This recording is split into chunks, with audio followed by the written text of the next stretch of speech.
So మీరు అప్పటి వరకు ముందు సినిమా వరకు సోలో మ్యూజిక్ డైరెక్టర్‌తో వెళ్లారు. ఇది హరి గౌర గారు అండ్ ఇంకా అదర్ మ్యూజిక్ డైరెక్టర్స్ కూడా. ఎక్కువ పార్ట్ అదే బీజీఎం విజయం హరి అండ్ గౌరవ్ చేశారు. సాంగ్స్ సాంగ్స్ హరిగౌర కాదు, సాంగ్స్ ముగ్గురు చేశారు. అంటే ఒక్కొక్క సాంగ్ ఆవకాయ సాంగ్ ఇంకొక person. ఆవకాయ సాంగ్ అనుదీప్ దేవ్ చేశారు. కృష్ణ సౌరభ్ సిస్టర్ సాంగ్ చేశారు. అండ్ చికిచా చికిచాం సాంగ్ కూడా అనుదీప్ చేశారు. పూలమ్మ పిల్ల హరి చేశారు. పూలమ్మ పిల్ల ఫస్ట్ హరి నాకు వినిపించిన ట్యూన్ అనమాట. తను ఇక్కడే నాకు తెలిసి ఆ రూమ్ లో కూర్చున్నాం మేము. తను పాడి వినిపించాడు ఫస్ట్ టైం. వినిపించగానే ఫిక్స్, ఇది మన సినిమాలో ఉంది ఈ సాంగ్ అని చెప్పి వెంటనే ఫిక్స్ అయిపోయాం. అండ్ తర్వాత కూడా తను వేరే సింగర్స్ తో చాలా మందితో పాడించాడు, కానీ నాకు నచ్చలేదు. నువ్వు హరి మీరు పాడిందే బాగుంది, అదే ఉంచేద్దాం అని చెప్పి అదే ఉంచేసాం. తన బీజిఎం కి కూడా చాలా అప్రిషియేషన్ వచ్చింది. మీ దగ్గరుండి మీ వర్క్ కానీ మీ ఇద్దరి వర్క్ అసలు బాగా రిఫ్లెక్ట్ అయింది. 1.5 year వర్క్ చేశాడు తను కూడా బీజిఎం మీద. అండ్ చాలా మంచి వర్క్ చేశాడు. ఈ విఎఫ్ఎక్స్ వచ్చేసరికి చాలా టైం పట్టింది కదండి. ఎన్ని మంత్స్ పట్టింది మళ్ళీ వర్క్ చేయించుకోవడం గట్టా కూడా జరిగింది. విఎఫ్ఎక్స్ సినిమా స్టార్ట్ చేసాం. యాక్చువల్గా అయితే కనుక కొంచెం లేట్గా స్టార్ట్ చేసాం. అంటే షూటింగ్ మాక్సిమం ఒక పాయింట్ అయ్యేంత వరకు కూడా విఎఫ్ఎక్స్ స్టార్ట్ చేయలేం. అది మేము చేసిన పెద్ద మిస్టేక్. ముందే యాసెట్స్ రెడీ చేసుకుని ఉండాల్సింది. సో మేము ఈ హనుమాన్ స్టాట్యూ అనుకున్నాము, ఇవన్నీ అనుకున్నాం. బట్ అది ముందే రెడీ చేసేసుకోవాలి యాసెట్స్ని. సో ఈ పెద్దగా ఈ సినిమాలో బాగా నేర్చుకున్నది అది. నెక్స్ట్ సినిమా నుంచి మేము చేసేది ఏంటి అంటే ముందే యాసెట్స్ రెడీ చేసుకుంటాం విఎఫ్ఎక్స్ సంబంధించి. సో షూటింగ్ ఫినిష్ అయిపోయే టైంకి యాసెట్స్ రెడీగా ఉంటాయి. అప్పుడు ఇంత టైం, పోస్ట్ ప్రొడక్షన్ టైం ఇంత ఎక్కువ టైం పడుతుంది. మనం చూస్తుంటాం పెద్ద భారీ బడ్జెట్ సినిమాలన్నీ, లార్జర్ దెన్ లైఫ్ స్టోరీస్ అన్ని ఇంత బడ్జెట్ అయింది, విఎఫ్ఎక్స్ కే ఇంత బడ్జెట్ అయింది, నెక్స్ట్ లెవెల్ అయ్యి అంటారు. బట్ మీరు ఇంత తక్కువ బడ్జెట్ లో కొంచెం విఎఫ్ఎక్స్ క్వాలిటీగా రప్పించారు. సో వాళ్ళ గురించి, వాళ్ళ వర్క్ గురించి. ఇంత బడ్జెట్ విఎఫ్ఎక్స్ మన సినిమాకి చేయాలని ఎప్పుడు అనుకోలేదు. సో ఐడియా ఇస్ అలా ఎప్పుడు ప్రమోట్ కూడా చేయలేదు సినిమాని. సో సినిమాకి ఎంతవరకు విఎఫ్ఎక్స్ కావాలి, ఈ కథని ఇంకా బెటర్గా చెప్పడానికి విఎఫ్ఎక్స్ షార్ట్స్ ఎక్కడెక్కడ యాడ్ చేయాలి ఇంతే ఆలోచించాం. This was never suppose to be VFX heavy film. మీరు సినిమా ఓవరాల్గా చూస్తే కనుక విఎఫ్ఎక్స్ పోర్షన్ తక్కువే ఉంటుంది. ఆల్టర్నేటివ్గా వస్తూ ఉంటాయి షార్ట్స్, విఎఫ్ఎక్స్ షార్ట్స్. సో మీకు ఓవరాల్గా స్ప్రెడ్ అవుట్ చేసాము. అండ్ ఏ అయితే షార్ట్స్ మోస్ట్ ఇంపార్టెంట్ ఉంటాయో వాటి మీద ఎక్కువ వర్క్ చేసాం. సో కొంచెం లెస్ ఇంపార్టెంట్ షార్ట్స్ మీద తక్కువ చేసాం. లాస్ట్లో కొన్ని ఏఐలో వాటిల్లో క్రియేట్ చేసి పెట్టేసాం. మీరు పాస్ట్ చేసి చూస్తే సినిమాలో దొరికేస్తాం కొన్ని షార్ట్స్. కానీ అన్రియల్ ఇంజిన్ వాడి చేసాం కొన్ని.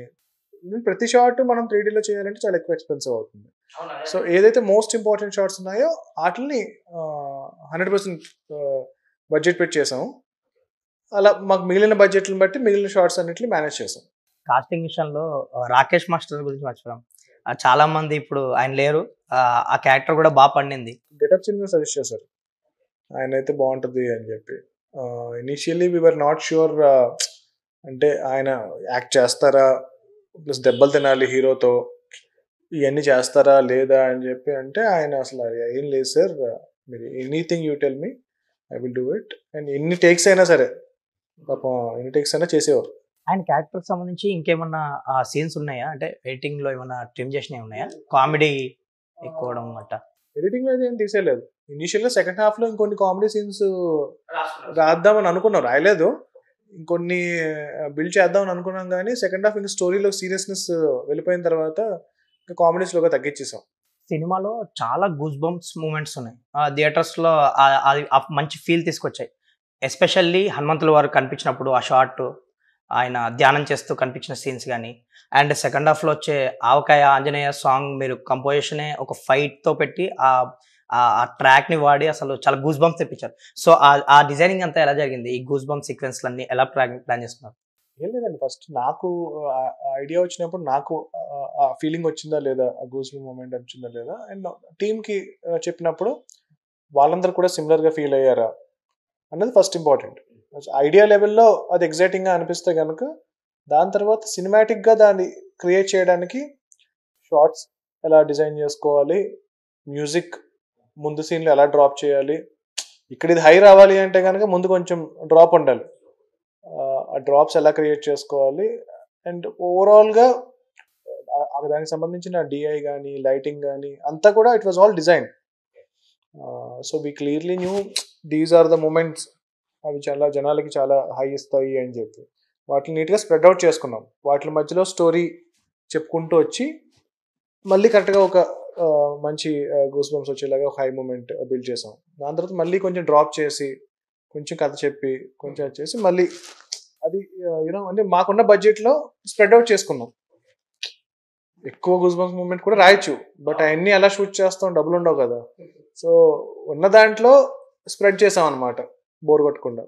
సినిమా టీజర్ కి మంచి రెస్పాన్స్ వచ్చింది, మంచి అప్రిషియేషన్ వచ్చింది, ఒక్కసారిగా బస్ క్రియేట్ చేసింది హనుమాన్ టీజర్. ఆ టీజర్ తర్వాత మీరు ఒక 40 days 45 days రీషూట్ చేశారంట. అంటే లైక్ మామూలుగా టీజర్ తర్వాత హైప్ ఏదైతే బిల్డ్ అయిందో దానికి మ్యాచ్అప్ అవడానికి కొన్ని విఎఫ్ఎక్స్ షార్ట్స్ పెంచాం. ఇప్పుడు for example getup Seenu Kashi house ఉంటుంది, ఆ హౌస్ చుట్టూరు అన్ని కొండలే ఉండవు రియల్గా మేము షూట్ చేసిన దగ్గర. తర్వాత ఏం చేసామంటే ప్రతిదాని వెనకాల ఎక్స్టెన్షన్స్ కొండలన్నీ సీజీలో బిల్డ్ చేసాం, సో దట్ కొంచెం స్కేల్ అది కొంచెం కనిపిస్తుంది అని చెప్పి. అలాగా ఎక్స్టెన్షన్స్ చేసాము, ఎడిషనల్ యాడ్ చేసాం, రీషూట్ ఏం చేయలేదు. ట్రైలర్ కి 50 వర్షన్స్ చేసాం, టీజర్ కి ఎన్ని వర్షన్స్ చేశారు? అంతే, టీజర్ కి మరి 50 వర్షన్స్ చేయలేదు, ఒక 10-15 వర్షన్స్ చేసి ఉంటాము. త్వరగానే క్రాక్ అయ్యింది. ట్రైలర్ క్రాక్ అవ్వలేదు అసలు, అమ్మో చాలా రోజులు పట్టేసింది, ఆల్మోస్ట్ ఒక 4-5 months చేస్తూనే ఉన్నాం. ఎందుకంటే it should match to teasers expectation, but at the same time not create false hopes for audience. రాంగ్గా ఎక్స్పెక్ట్ చేయకూడదు సినిమా నుంచి. మన సినిమా ఏంటి కథ అనేది చెప్తూ ఉండాలి, at the same time enough expectation create చేయాలి ఓపెనింగ్ రావడానికి. యాక్చువల్లీ రిలీజ్ ట్రైలర్ ఇంకోటి చేద్దాం అనుకున్నాం, రిలీజ్ ట్రైలర్ ప్లాన్ చేసాను, దానికి స్క్రిప్ట్ రాసుకున్నాను నేను, ఈ షార్ట్స్ రావాలి అని చెప్పి ఎడిటర్కి చెప్పాను.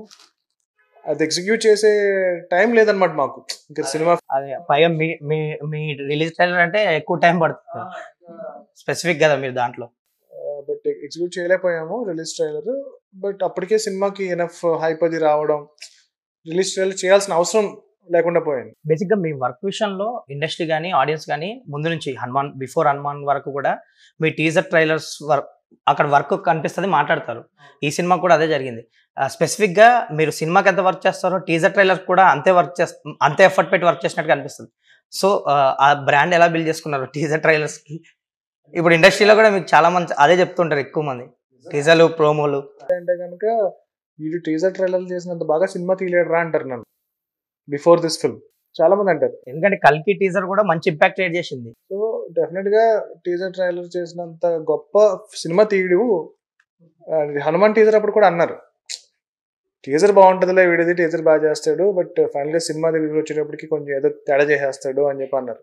ఈ సినిమా చేస్తున్నప్పుడే 60-80% అది అయిపోయినప్పుడు నేను చెప్పాను అనమాట చాలా మంది ఇండస్ట్రీలో ఉన్న వాళ్ళకి, సో నా మీద పేరు ఉంది, but I think for the first time I made a better film than my teaser and trailer, I'm very confident about it.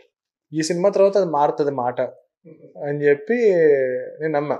నిజంగానే అంతకుముందు ఎప్పుడు కూడా టీజర్ ట్రైలర్కి నాకు మ్యాక్సిమం ఒక 3-4 days కన్నా ఎక్కువ టైం పట్ల, ఏదైనా సరే చాలా ఫాస్ట్గానే క్రాక్ చేసేవాళ్ళం. బట్ దీనికి 4-5 months పట్టేసింది, సినిమా ఫాస్ట్గా క్రాక్ చేసాం.